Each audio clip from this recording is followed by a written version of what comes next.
Welcome back, guys, to another video. I really do appreciate you guys stopping by for a couple of minutes, or maybe the whole duration of this video. Now, this topic right here is kind of people are pretty much on a 50-50 things of it. Either you're for it or against it. Me personally, oh, I'll let you know at the end of the video what I feel about that. And hopefully you would do the same in the comment section. Now, the ordinance of the lethal injection, it was introduced around the 1970s, some more humane alternative to older execution style, hanging, what else? The electric chair, firing squad, which they still do in a couple of countries. And I think in one or two states, I'm not sure, don't quote me on that. Now, the idea was pretty much simple, guys. It was, they say, if we're gonna go ahead and execute someone, well, let's just do it in a humane, painless way, an efficient way. Now, Dr. J. Chapman, of Oklahoma State Medical, he was a medical examiner, you know, around, let's give it or take 1977. He suggested a three drug cocktail: anesthetic to sedate the inmate. Now, another shot to paralyze the person, to stop muscle movement, and finally, the drug to stop the heart. It's pretty simple, right? Three steps. One will pretty much put you to sleep. Maybe you're already having a dream or something, but I don't think so. But of course, as always, things in life, there's always a catch. No doctor wanted to perform it. It's medical. What is that called, guys? Hippocratic oath that they take. To do no harm and to always help and all that good stuff. Preserve life. So of course, the procedure fell into technicians.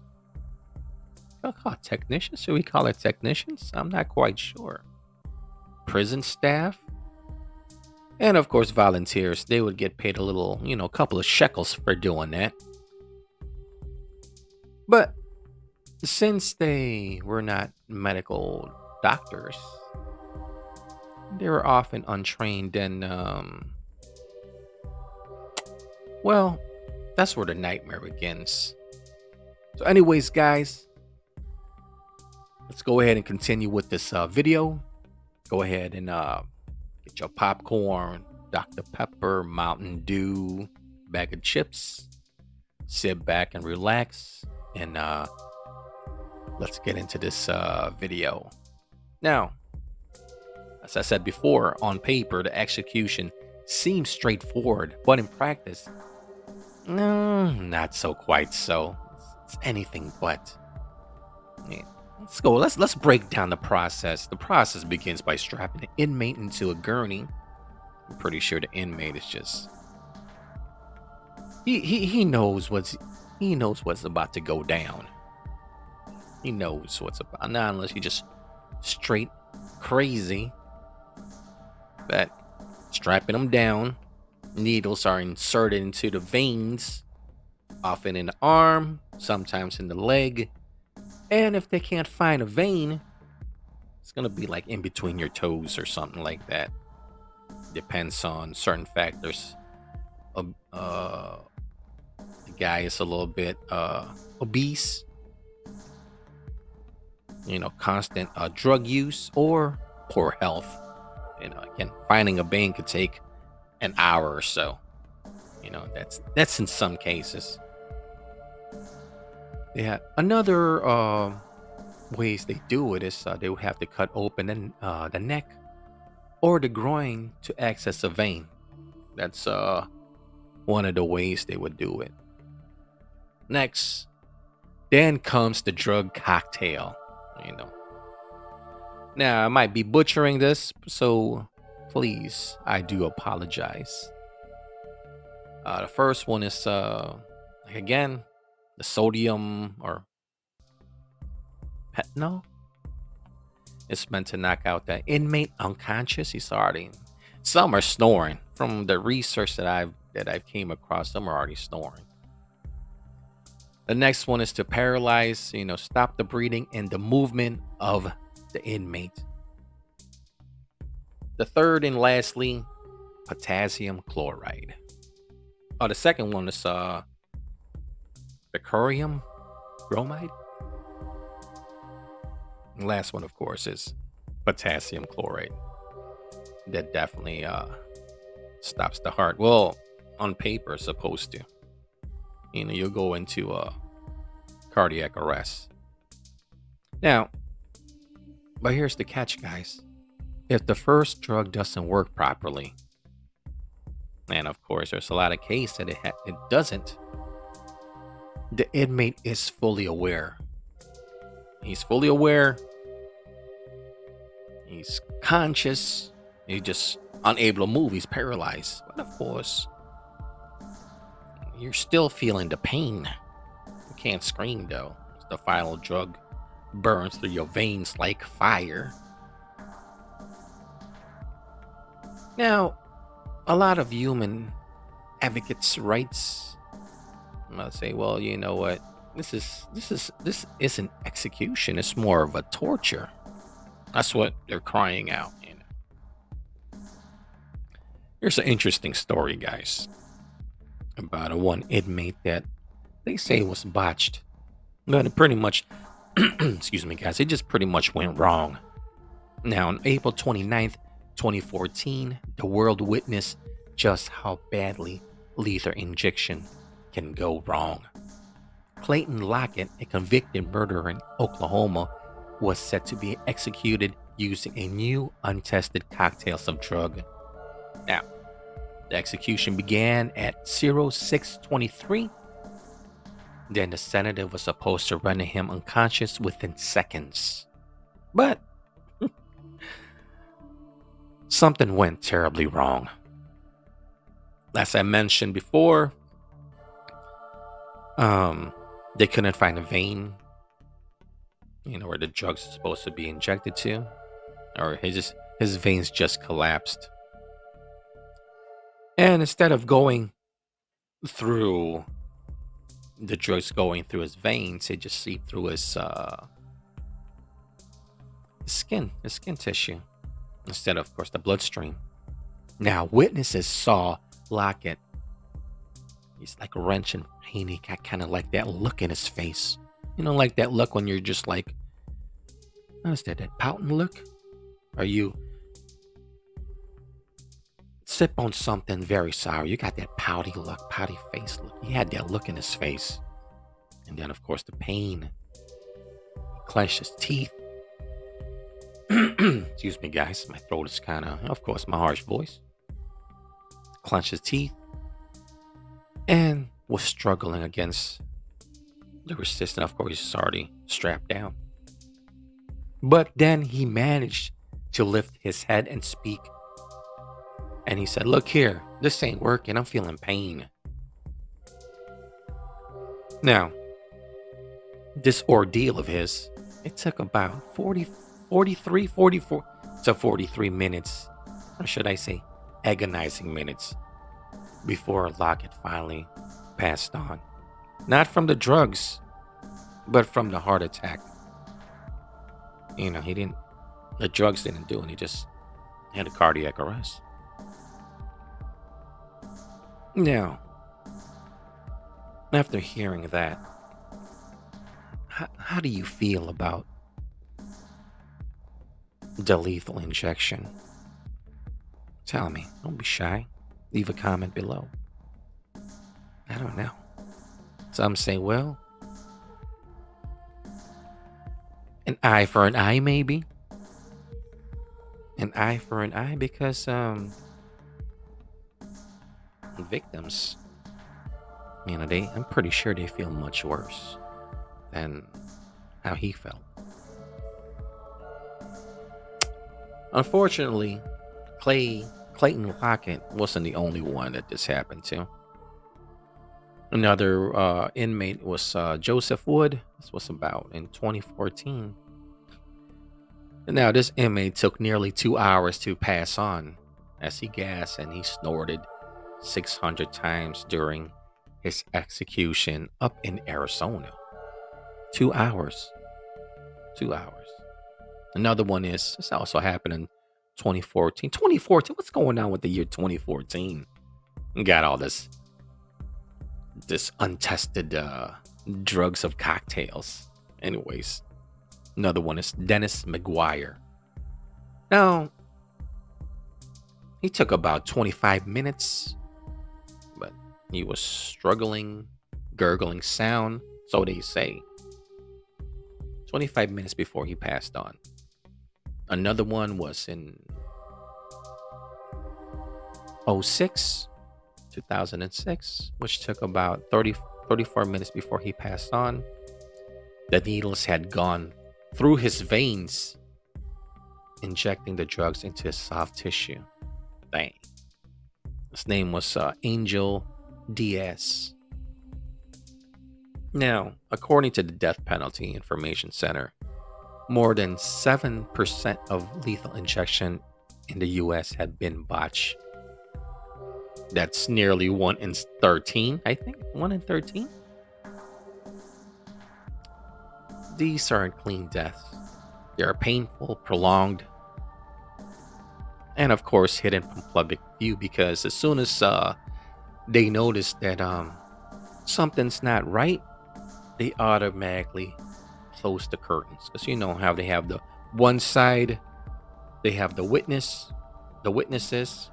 I think one side will have the families of the defendant, and then the families of the accused, they have it. Right?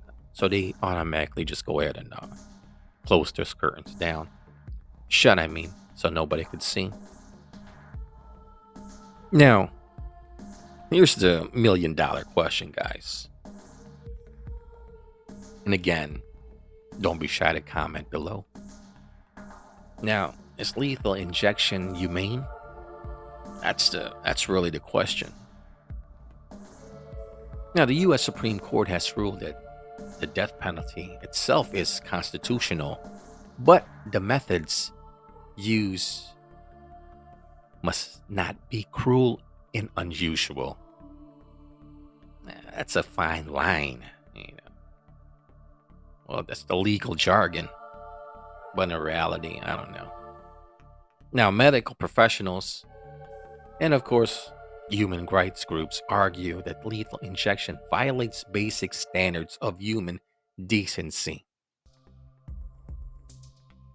The American Medical Association forbids doctors from participating, which is, I can understand that.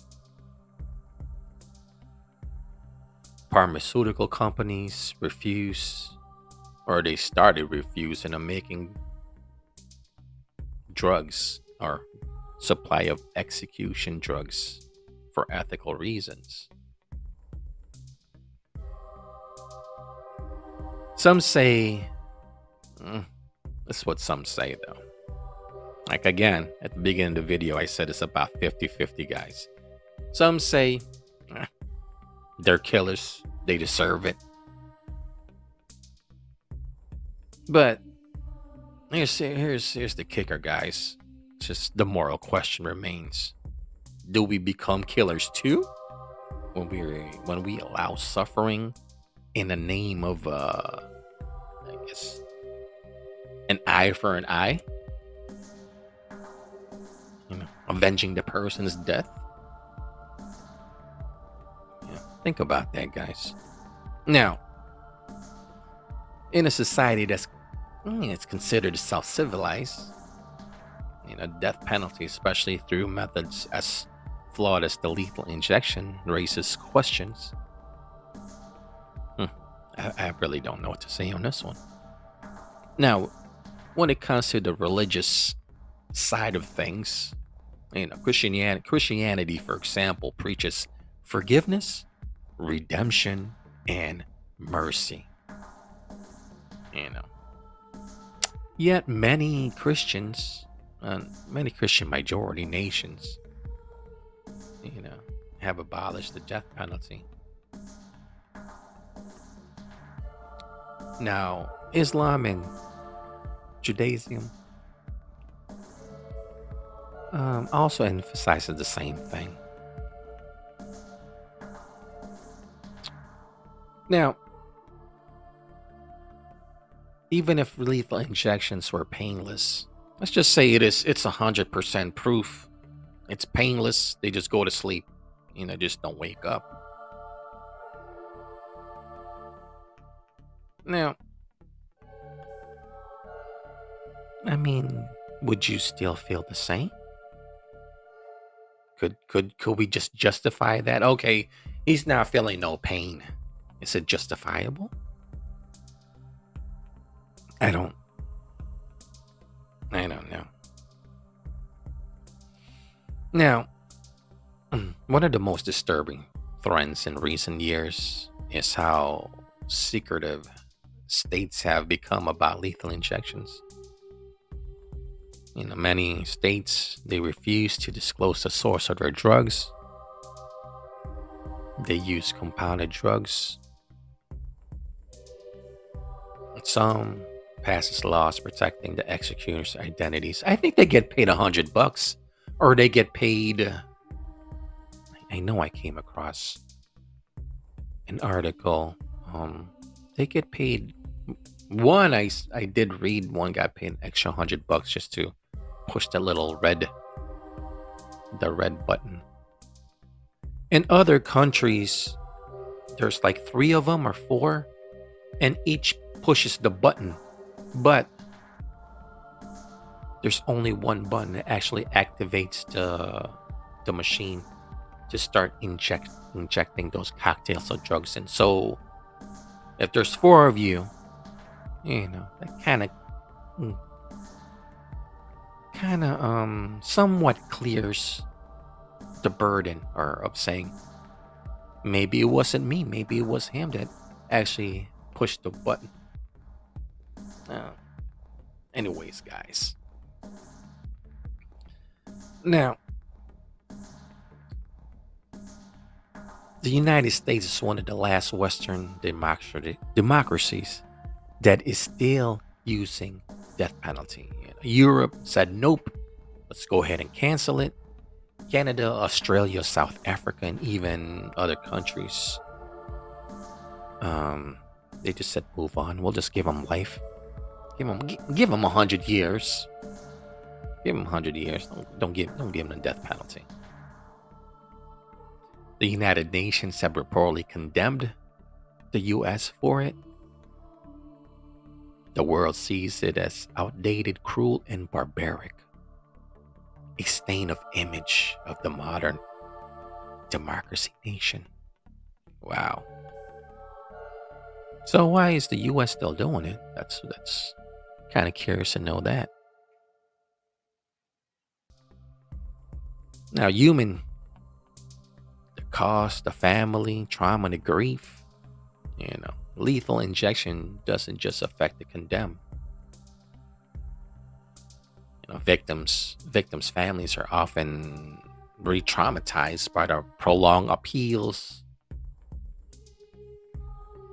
Who's ever pushing that button, or maybe if it's just one person, the execution staff, and I'm pretty sure they're having PTSD moments, psychological trauma. You know, it's referred to as the executioner syndrome. I mean, if all you're doing in the prison, your main job is to guide people to their final walk per se. Look at this. Just imagine you're the prison guard right here. You're slowly walking an inmate while he's shackled. In this room right here, I'm pretty sure this room is cold. Strapping him down. What is going through your mind? I mean, yes, you could say, okay, I'm just doing my job. But there has to be a part of you that could say, dang man, I'm putting another one down. You're traumatized like that. Society at large become, you know, they're more leaning towards just give them life. Now, before I end this video here, let's just do a final chilling or my thoughts here. Lethal injection was supposed to be clean, quick, and humane. Simple, right? Clean, quick, and humane. But not so, not so. Now we must ask ourselves, I mean, in the 21st century, in a society that claims to value life, science, and human dignity, can we really justify this? Ask yourself, can we really justify not only lethal injection, but the death penalty itself? It's not just about how we punish. It's about who we becoming by doing that. That is something worth thinking about, guys, before I end this video. You know, what is your take on it? An eye for an eye? What about if it's your family member that was the victim? What about if it was your family member that was the victim of, he or she, the inmate, I mean?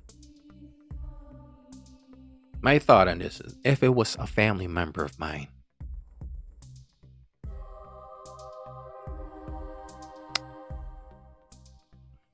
I would, I'm just going to go ahead and say it. I guess maybe it's just losing a loved one, the trauma of losing a loved one. I would just say, you know what, go ahead and give him the death penalty. Go ahead and give it to him. Let him suffer. Am I in the wrong for saying that? Or am I in the right for saying that? Let him suffer. He or she took my family member. The reason why my family member is no longer living because of this person right here. Or because we do see a lot of people that committed crimes, and the family of the victim, they forgave. You know what? I forgive you. It's that. That takes a lot. I somewhat respect people for doing that, for forgiving. I forgive you even though you took my son or daughter away from us. I forgive you, but judge, give him 200 years. Anyways, guys, I'm glad you guys stopped by. If you made it this far, I really do appreciate it. It really does me the most, guys. Keep posted for more interesting video just like this one. And leave your comment below. And let me know what is your thought about not only lethal injection, but the death penalty in general. Let me know, guys. With that being said, let's go ahead and kick that outro.